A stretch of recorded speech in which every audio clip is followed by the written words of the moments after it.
que nos siguen a través de Televida, Canal de la Familia, Mía TV, como canal matriz, Radio Callacoa, Radio Horizonte, el canal de YouTube de la Basílica, redes sociales. Le envío un saludo muy especial a cada uno de ustedes y a aquellos y aquellas que acostumbran a venir a esta Eucaristía, que el Señor les siga fortaleciendo. El tema que voy a tratar con ustedes en este día es el tema el Mesías sufriente. Y dentro de ese marco hemos escuchado 3 lecturas. La primera del libro de Isaías, la segunda de la carta del apóstol Santiago y el Evangelio de Marcos. En el libro del profeta Isaías nos presenta la visión futura del Mesías, aquel que será golpeado, que será maltratado. Es la representación del Mesías sufriente. Ya el profeta Isaías presenta esa realidad y dice claramente, en medio del sufrimiento, del rechazo, del ultraje que le están ofreciendo, dice lo siguiente: el Señor Dios me ayuda. Por eso no sentía sufrimiento ni humillación. Sentía fortaleza y ánimo. Es la presentación del Mesías futuro. El profeta Isaías, como profeta mesiánico, presenta a ese siervo sufriente que tendrá una gran finalidad aquí en la tierra, que es la salvación del género humano. Por eso al final el profeta, ¿qué dice? Miren, el Señor Dios me ayuda. ¿Quién me condenará? ¿Cómo ese siervo sufriente va a colocar toda su confianza en el Señor? Y así también es la sintonía de cada uno de nosotros. En medio del sufrimiento, de cualquier enfermedad, de la soledad de la vida, ¿cómo debe ser la realidad de un creyente? Confiar siempre en Dios. Es nuestra misión confiar en Dios, como confió el propio Jesucristo en la cruz, cuando dijo que se cumpla su voluntad. Siempre en la vida uno tiene que tener esa gran proyección, confiar siempre en el Señor. porque el que confía en Él nunca queda defraudado, nunca queda abandonado. Y este Mesías sufriente lo vamos a entender en el Evangelio de San Marcos que hemos escuchado. Y quiero dividir este Evangelio en varios momentos. El primer momento es la parte topográfica y a la vez histórica.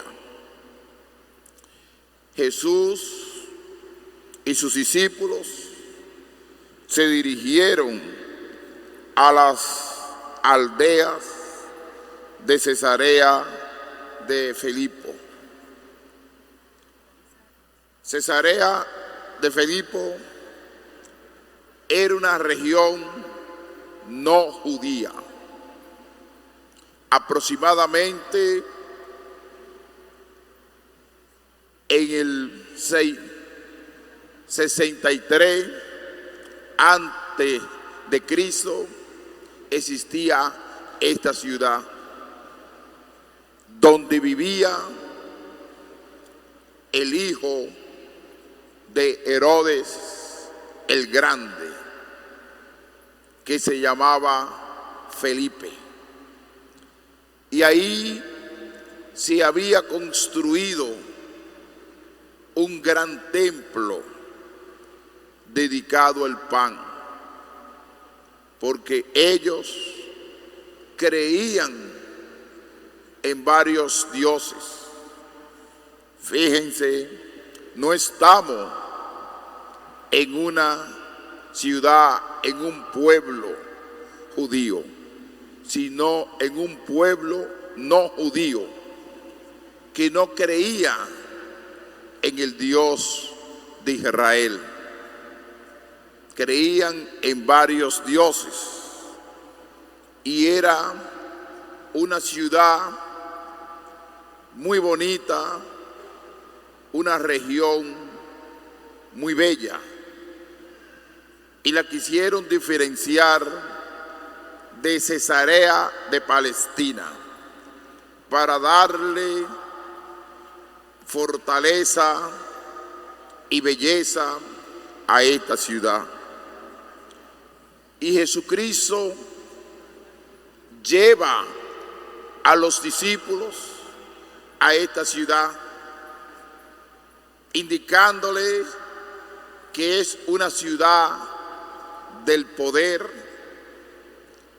de la grandeza humana. En medio de esa indicación topográfica, histórica, Jesús le pregunta, una pregunta que es fundamental: ¿quién dice la gente que soy yo? Quizá la pregunta para ellos, los discípulos, en la primera parte no era muy comprometida. Ellos comienzan a decir, unos que Juan el Bautista, otros que Elías, otros uno de los profetas, indicándole que Jesucristo era de una gran categoría, porque Juan el Bautista fue el que preparó el camino del Señor, aquel que preparó la llegada del Mesías. Elías, los judíos lo estudiaban a profundidad en la historia del profetismo en el día sabático, o otros de los profetas. Es decir, que le daban una categoría importante. Pero Jesucristo quiere seguir profundizando sobre su persona y le hace una segunda pregunta. ¿Y ustedes, quién dices que soy? Tengo la seguridad que aquí se produjo un espacio de silencio. Y tomando la palabra, Pedro le dijo: tú eres el Mesías. Aquí caigo en el segundo momento. ¿Qué concepto tenía Pedro del Mesías? Su respuesta fue correcta: tú eres el Mesías. Pero lo que tenemos que descubrir, si él tiene un concepto bíblico del Mesías, si tiene un concepto teológico del Mesías, un concepto histórico. No tiene ni bíblico, no tiene un concepto histórico,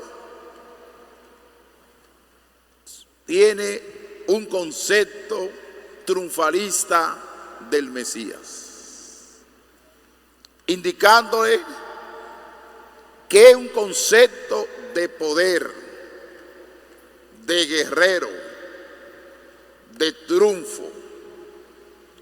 Fíjense la primera parte que le expliqué: ¿dónde va? ¿A qué ciudad? A Cesarea de Filipo, ciudad del poder, de la grandeza, del paganismo.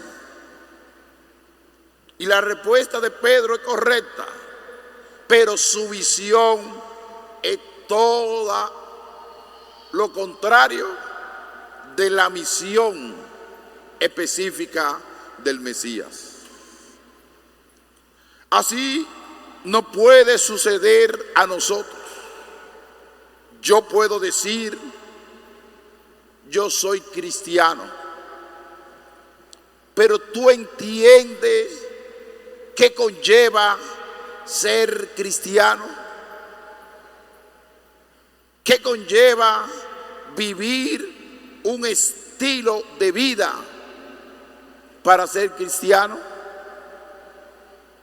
Muchos dicen que son cristianos, pero están viviendo como cristianos o viven distante a nivel vivencial como cristianos. Eso fue la contesta de Pedro: tú eres el Mesías. Pero él está ubicado con el concepto y la visión que tenían los judíos sobre el Mesías, que iba a ser un triunfador, que venía con poder para sacar el dominio de los extranjeros, que era el imperio romano.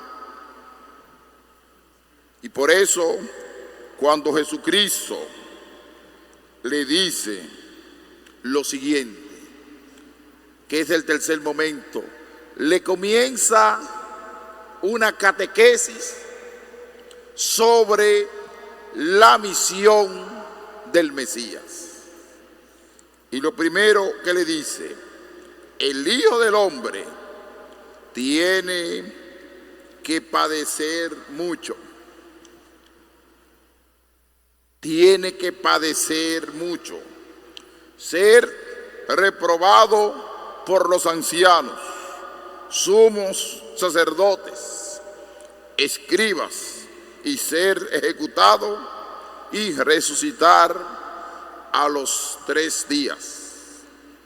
Aquí, con ese pequeño trozo, Jesucristo anuncia su misión en el mundo, que a través de la cruz viene el camino de la salvación, el camino de la gloria.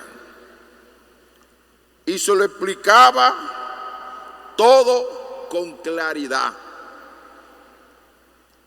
¿A quiénes le daba esa explicación? A los discípulos. Pero ellos tenían otra mentalidad de lo que era el Mesías. Tenían otra idea de lo que era el Mesías, pero no tenían ese concepto que lo había anunciado el profeta Isaías. El Espíritu está sobre mí porque me ha ungido para anunciar la buena noticia a los pobres, liberar a los pecadores, sanar a los enfermos. Que suena bonito, pero había otro elemento, que era el sufrimiento, la humillación, la cruz. Eso fue lo que Pedro, como representación de los discípulos, no le gustó.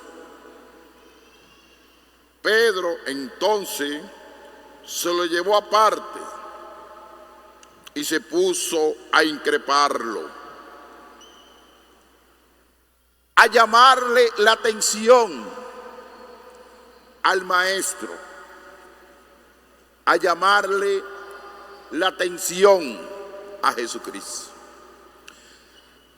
También con nuestra vivencia cristiana, con nuestra vivencia como cristianismo, a veces nosotros increpamos a Jesucristo. Cuando uno se va distanciando de lo que es el cristianismo y se monta en el poder, en la grandeza, en la prepotencia, en el orgullo humano. A veces uno se pregunta en la vida, cuando uno observa a muchos creyentes, ese hombre no sabe lo que tiene en sus manos, o no sabe dónde está ubicado. Así hay muchos cristianos que tendrán el conocimiento, tendrán la sabiduría, conocerán las ciencias de Dios, pero no conocen la vivencia y el testimonio de Dios. Y a veces uno va increpando a Jesucristo, porque no solamente, como hizo Pedro, a través de una conversación, sino increpamos a Jesucristo con nuestra propia vivencia aquí en la tierra. Cuando uno no ofrece ejemplo de vida, testimonio de vida y de entrega por el evangelio del reino de Dios. Es lo nuestro testimoniar la fe, para no caer en lo que cayó Pedro, que no entendía la misión del Mesías. Su contesta fue correcta, pero la interpretación que él tenía no era correcta. Él tenía una interpretación errónea sobre la misión del Mesías. Y Jesucristo se lo explica, que tiene que padecer, que tiene que sufrir, ser ejecutado, morir en la cruz. Pero Pedro se queda en la cruz, se queda en el sufrimiento. ¿Cómo va a ser? Porque nosotros estamos esperando a un Mesías triunfador, a un Mesías poderoso, a un Mesías que hay que ponerle alfombra roja, como si fuera un príncipe, un monarca. Y es todo lo contrario. Pero él, Jesucristo, se volvió. Fíjense, aquí Jesucristo, para que ustedes vean que Pedro era como su vocero. Él se volvió mirando a los discípulos, increpó a Pedro, increpó, le llamó la atención con fortaleza. Ponte detrás de mí, Satanás. Ponte detrás de mí, Satanás. No hace quizá referencia a la persona de Pedro, sino al pensamiento colectivo que ellos tenían del Mesías. Que si uno camina en la vida, nuestra fe, lleno de prepotencia, de orgullo, de engordar nuestro ego, de envolvernos con la miel del poder, no va a increpar como increpó a Pedro, no va a llamar la atención. ¿Por qué? Porque el cristianismo está distanciado de todo tipo de grandeza de este mundo. El cristianismo, lo va a decir hoy Jesucristo, que caigo en el último momento. Tú piensas como los hombres y no como Dios. Fíjense, se lo está diciendo a un creyente, a uno que dijo que es el Mesías, pero estaba equivocado. Muchos cristianos estamos equivocados cuando no somos capaces de testimoniar nuestra fe. ¿Y qué produce cuando nosotros vamos actuando como Pedro en la iglesia? Escandalizamos al pueblo de Dios. ¿Por qué? Porque Jesucristo piensa diferente como piensa el mundo. Nosotros tenemos que pensar como piensa Dios, no como piensa el mundo. Y muchos dentro de la iglesia piensan como piensa el mundo y no piensan como piensa Dios. ¿Cuántas divisiones se producen entre los cristianos? ¿Cuántos conflictos se producen en la familia cristiana, en la iglesia doméstica? ¿Cuántas personas llevan en su corazón rencor, odio contra otro? ¿Cuántas personas viven calumniando al otro y se llaman cristianos? Está pensando como los hombres, pero no está pensando como Dios. Y aquí es que está la centralidad de pensar como Dios. Por eso hay una ciencia que se llama la psicología, que uno entiende mucho el ser humano.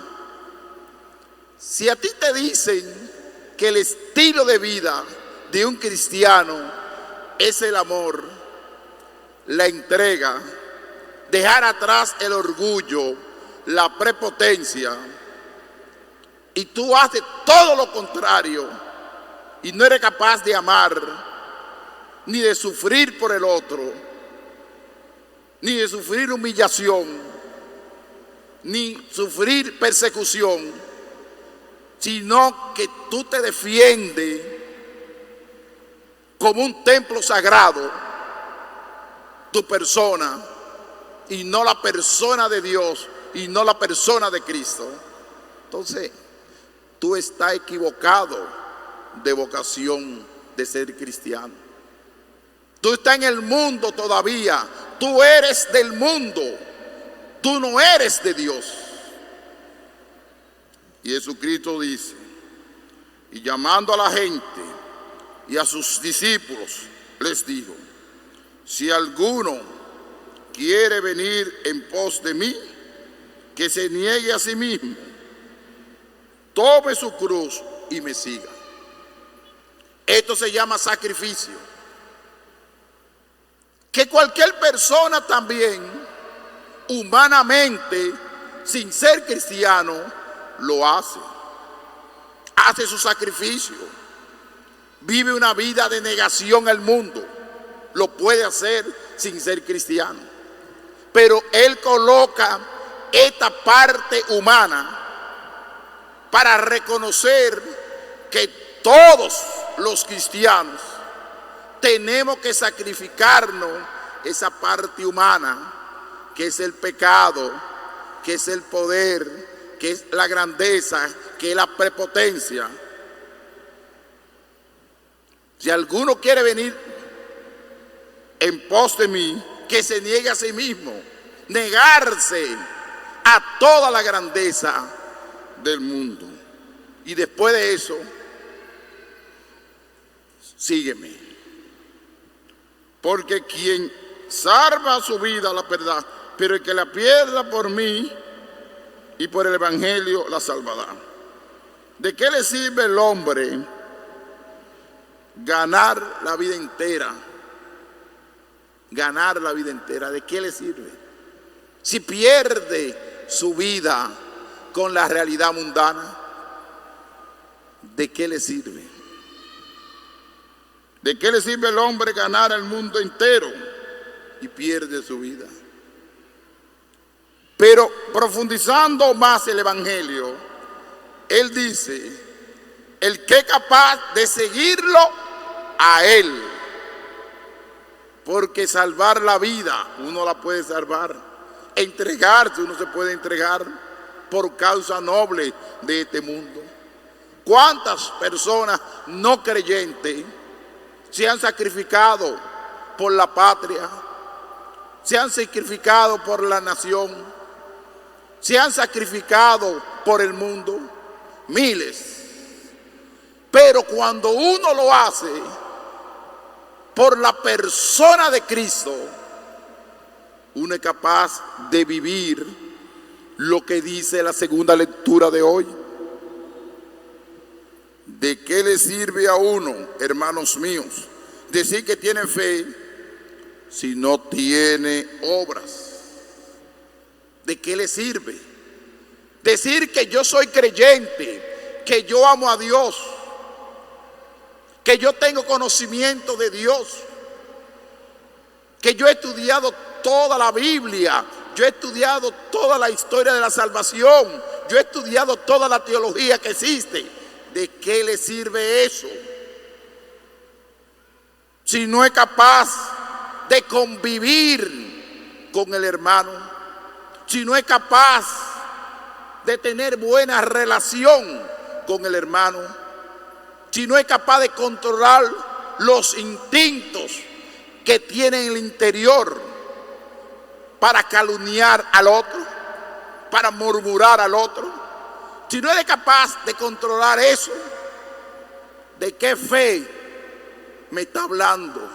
¿De qué cristianismo usted me está hablando? No se puede mezclar el agua con el aceite.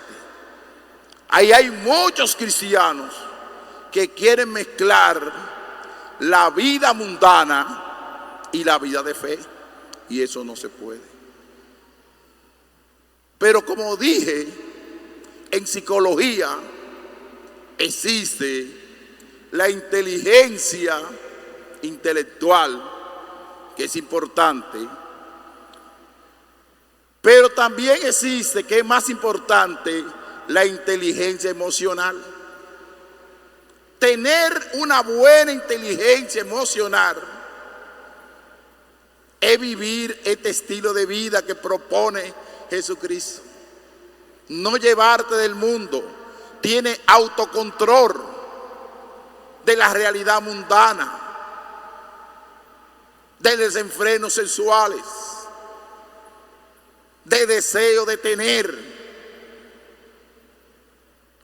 de dejarte dominar por el vicio del dinero, hacerte esclavo de las pasiones de este mundo. Hay muchos que tienen fe, pero no la viven, porque no practican la obra, porque no tienen fuerza de voluntad, porque están esclavizados por el pecado y están viciados su vida por el pecado. Y tener a Cristo en nuestros corazones es dejar el mundo atrás. Es dejar el mundo atrás, como le dijo a Pedro. Ponte detrás, Satanás. Así nos dice hoy a nosotros. Tenemos que colocar detrás a Satanás para vivir una vida de entrega con libertad. Porque el cristiano tiene que vivir su vida con libertad, practicar su fe con libertad, practicar su misión con libertad, porque es un llamado de Dios. No podemos vivir con un sentido obligatorio nuestra fe. Para hacer el bien, practicar la justicia, practicar el bien, creer en Dios es con libertad.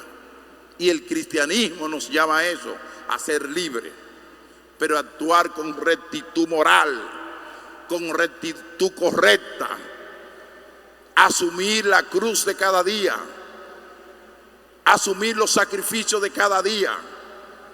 Pero ese sacrificio tiene que tener una motivación terminal que se llama Jesucristo. Y el que cree en Jesucristo, el que cree en el Mesías, el enviado que murió en la cruz, porque Pedro le tenía miedo a la cruz, le tenía miedo al sufrimiento y por eso lo increpó. Pero Jesucristo le aclaró que su misión era la entrega, su misión era morir en la cruz para la salvación del género humano. Que así sea. Amén.